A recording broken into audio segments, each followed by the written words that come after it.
तो मैं समझता हूँ जहाँ तक जाट की बात है, जाट बहुत स्वाभिमानी कौम है और जो उनका सम्मान करता है वो उसके साथ चलते हैं। जो उनका अपमान करता है वो उसे सबक सिखाना भी जानते हैं। जी। तो अगर वो मान लें कि वो अगर हिस्सा बनेंगे बीजेपी का, तो क्या उनका जो जितना वोट बैंक है वो बिखरेगा नहीं? इससे तो हम ये भी माने कि उनकी राजनीति का जो एक चढ़ाव है, उसमें भी हम कुछ देख सकते हैं कि वो उसी स्तर का ना रहे। लोगों में इस बाबत निराशा भी है। तो हम ये भी मान लें कि अगर वो बीजेपी में जाते हैं, तो जो निराशा है लोगों की, हमने हरियाणा में जो दुष्यंत चौटाला के प्रति देखी थी, तो सेम वैसी ही परिस्थिति हम ये जयंत के हिस्से देखेंगे। राम राम, नमस्कार। हरियाणा तक देख रहे हैं आप और सोनिया मेरा नाम है। कई दिनों से ये चर्चा रही है कि जयंत चौधरी क्या बीजेपी में शामिल होंगे। बीजेपी में शामिल होंगे तो पश्चिमी यूपी की राजनीति और खास तौर पर जाटों की राजनीति पर क्या असर होने वाला है, आज हम इस पर बात करेंगे। बात करने के लिए हमारे साथ आरएलडी के राष्ट्रीय प्रवक्ता चौधरी भूपेंद्र चौधरी हमारे साथ जुड़ चुके हैं। भूपेंद्र साहब, जरा बताएं, मेरा जो पहला सवाल रहेगा वो यही रहेगा कि जयंत चौधरी बीजेपी में जाएंगे या नहीं जाएंगे? जाते हैं तो जो जाट पॉलिटिक्स है और जो पश्चिमी यूपी की राजनीति है उस पर क्या असर होगा? देखिए सोनिया जी, पार्टी का प्रवक्ता होने के नाते और पार्टी का कार्यकर्ता होने के नाते मैं ये कहूंगा कि जयंत चौधरी जी कोई भी फैसला अगर लेते हैं एनडीए का हिस्सा बनने का या इंडिया अलायंस का हिस्सा रहने का या कुछ भी, हमारी पार्टी का एक एक कार्यकर्ता, एक एक विधायक अपने नेता के साथ है और हमने ये फैसला उनके ऊपर छोड़ दिया है कि वो जो भी फैसला लेंगे। हमारे विधायकों की बैठक हुई, हमारे विधायक दल के नेता आदरणीय राजपाल बालियान जी ने जानकारी जो है वो साझा की है प्रेस के साथ कि हमने ये फैसला चौधरी जयंत सिंह जी पर छोड़ दिया है। दूसरी बात जो आपने कहा कि जाट की राजनीति और देखिए, मैं समझता हूँ हम किसानों की राजनीति करते हैं और चौधरी चरण सिंह जी किसानों के सबसे बड़े नेता हुए। अगर उनका उनका सम्मान सही मायने में किसी ने किया है, जो एक वर्षों पुरानी हमारी मांग थी उनको भारत रत्न देने की, तो वो आदरणीय प्रधानमंत्री नरेंद्र मोदी जी ने और उनकी सरकार ने किया है। तो मैं समझता हूँ जहाँ तक जाट की बात है, जाट बहुत स्वाभिमानी कौम है और जो उनका सम्मान करता है वो उसके साथ चलते हैं। जो उनका अपमान करता है वो उसे सबक सिखाना भी जानते हैं। इसे तो फिर हम ये कहें ना कि बीजेपी ने या फिर बीजेपी की ओर से एक जो है भारत रत्न के तौर पर एक तोहफे के तौर पर कुछ दिखाया गया और फिर आपको अपने खाते में लेकर आए वो। देखिए, अभी तो कोई औपचारिक ऐलान हुआ नहीं है। अभी कोई औपचारिक ऐलान हुआ नहीं है और मैं समझता हूँ कि जब तक औपचारिक ऐलान ना हो जाए किसी भी चीज का, तब तक कुछ भी कहना जो है वो उचित नहीं होगा।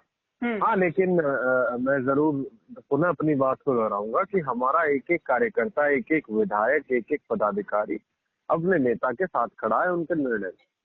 तो पश्चिमी यूपी में अगर हम जयंत चौधरी की दावेदारी की बात करें, उनके दारोमदार की बात करें, उनके पीछे जो चौधरी चरण सिंह के जो समर्थक रहे या उनको चाहने वाले जो रहे, जिसमें मैं हरियाणा शामिल करना चाहूंगी, मैं इसमें राजस्थान का कुछ हिस्सा शामिल करना चाहूंगी, मैं इसमें जो मेवात बेल्ट है वो भी शामिल करना चाहूंगी, जो किसानियत की बात है या जिस किसान कौम का जिक्र किया जाता है, तो अभी क्या माहौल आप देख रहे हैं उनके लिए जयंत चौधरी के प्रति?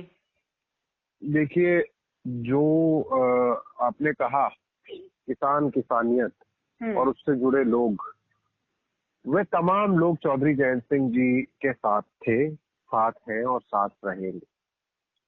तो जो एक चौधरी जयंत सिंह जो भी निर्णय लेंगे वो उसके साथ है। तो अगर मैं यहाँ की एक समीकरण की बात करूँ तो अक्सर कहा जाता है कि जो यहाँ का मुस्लिम वोटर है, जिन क्षेत्रों में जयंत चौधरी दारोमदार रखते हैं, कि वो भी उनके साथ रहे हैं चौधरी चरण सिंह के समय से ही। जी। तो अगर वो मान लें कि वो अगर हिस्सा बनेंगे बीजेपी का, तो क्या उनका जो जितना वोट बैंक है वो बिखरेगा नहीं? इससे तो हम ये भी माने कि उनकी राजनीति का जो एक चढ़ाव है उसमें भी हम कुछ देख सकते हैं कि वो उसी स्तर का ना रहे। देखिए, निश्चित तौर पे मैं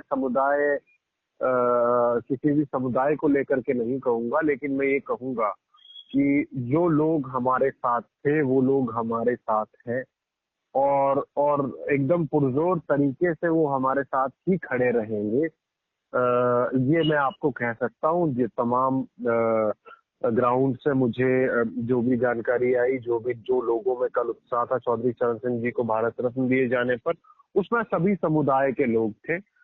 देखिए, हम गन्ने के पेमेंट दिलाने के लिए अगर हमने धरने किए हैं, तो उसमें किसान जो है वो सिर्फ जाट नहीं है, वो सिर्फ गुर्जर नहीं है, उसमें मुस्लिम भी है, उसमें सैनी भी है, उसमें अदर कास्ट भी है, तो तमाम जातियां हैं। तो मैं कहूंगा कि हम किसानों की राजनीति करते हैं, और किसान वर्ग जो है वो किसी भी जाति से हो, वो हमारे साथ था और हमारे साथ रहेगा। अच्छा, अखिलेश यादव या उनके समर्थकों से अगर आपकी बातचीत हुई हो, उनका क्या कहना है? नहीं, मेरी कोई बातचीत उनसे नहीं हुई है। नहीं, जैसे आए हो, किसी से बात हुई हो, किसी कार्यकर्ता या पार्टी के भीतर कैसा माहौल है? नहीं, पार्टी के भीतर जैसा मैंने आपको बताया, पार्टी में उत्साह है इस खबर को लेके, सरकार के इस कदम को लेके, और पार्टी लामबंद है अपने नेता के पीछे।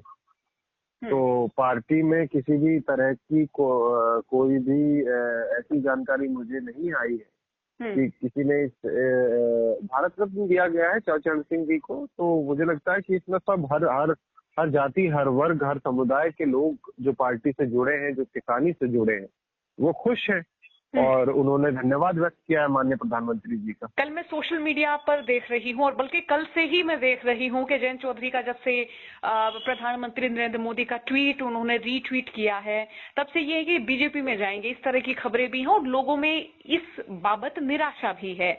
तो हम ये भी मान लें कि अगर वो बीजेपी में जाते हैं तो जो निराशा है लोगों की, हमने हरियाणा में जो दुष्यंत चौटाला के प्रति देखी थी, तो सेम वैसी ही परिस्थिति हम यहाँ जयंत के हिस्से देखेंगे।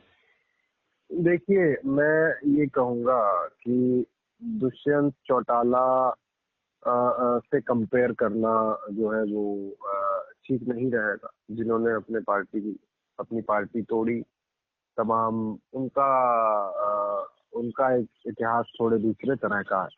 मैं कहूंगा कि अगर हालांकि कोई औपचारिक निर्णय, कोई औपचारिक घोषणा किसी चीज की नहीं हुई है, लेकिन मैं कहूंगा कि कोई भी फैसला अगर चौधरी जयंत सिंह लेंगे, तो हम तमाम लोग चौधरी साहब के साथ खड़े हैं, और अगर किसी में उस फैसले से कोई विरोध है या होगा, तो निश्चित तौर पे हम बैठ कर के उसके साथ बात करने के लिए वो होंगे, और हम बात करेंगे उन लोगों से, तमाम लोगों से, अगर किसी का ऐसा आया। पर मेरी जानकारी में कोई विरोध किसी भी तरीके का लेकर हमारी पार्टी में, हमारे लोगों में, चाहे वो किसी भी समुदाय के हो, मैंने नहीं देखा। मेरा आखिरी सवाल, फिलहाल पश्चिमी यूपी की अगर हम बात करें, तो यूपी के जब भी चुनाव होते हैं तो अब जो नजरें हैं हरियाणा की, राजस्थान की, या एक किसानी वाले बेल्ट की, जिसमें चाहे मैं मेवात का मैं फिर से जिक्र कर रही हूँ, उनकी नजरें पश्चिमी यूपी पर हमेशा होती हैं। यहाँ क्या होगा? यहाँ जो किसान है वो बीजेपी से खफा हैं, वो किस तरह से वोट देंगे? तो अब यहाँ की जो पॉलिटिक्स है, यहाँ की जो राजनीति है, जो राजनीतिक परिदृश्य है, वो आप किस तरह से देख रहे हैं? देखिए, हमें निश्चित तौर पर हमारी पार्टी को, हमारे नेता को तमाम किसान समुदाय एक उम्मीद से देखता है, और उनकी उम्मीद को हम कभी टूटने नहीं देंगे। ये वादा मैं आपके चैनल पर आज करता हूँ। और वो कोई भी फैसला हो, मैं कहूँगा कि उसमें हमारे लोगों की भलाई में होगा वो फैसला। और रही बात जो आपने कहा कि मेवात से, हम हिंदू मुस्लिम, हम भाईचारे की राजनीति करते हैं, हिंदू मुस्लिम की राजनीति नहीं करते। हिंदू मुस्लिम की राजनीति अगर कोई करता होगा तो वो निश्चित तौर पे हमारा विरोध कर ले, हमें उससे कोई समस्या नहीं है, उसका हम जवाब देंगे। लेकिन हम किसान की राजनीति करते हैं, हम किसान से जुड़े मुद्दों की राजनीति करते हैं, और वो हम करते रहेंगे। वो उनको उनका हक दिलाने का काम हम करते रहेंगे, चाहे वो किसी भी समुदाय के किसान हो, किसी भी समुदाय के लोग हो, युवा हो। हम उनके साथ थे, हम उनके साथ हैं, और निश्चित तौर पर हम किसानों की बेहतरी के लिए ही कोई भी कदम चौधरी जयंत सिंह उठाएंगे वो किसानों की बेहतरी में ही होगा।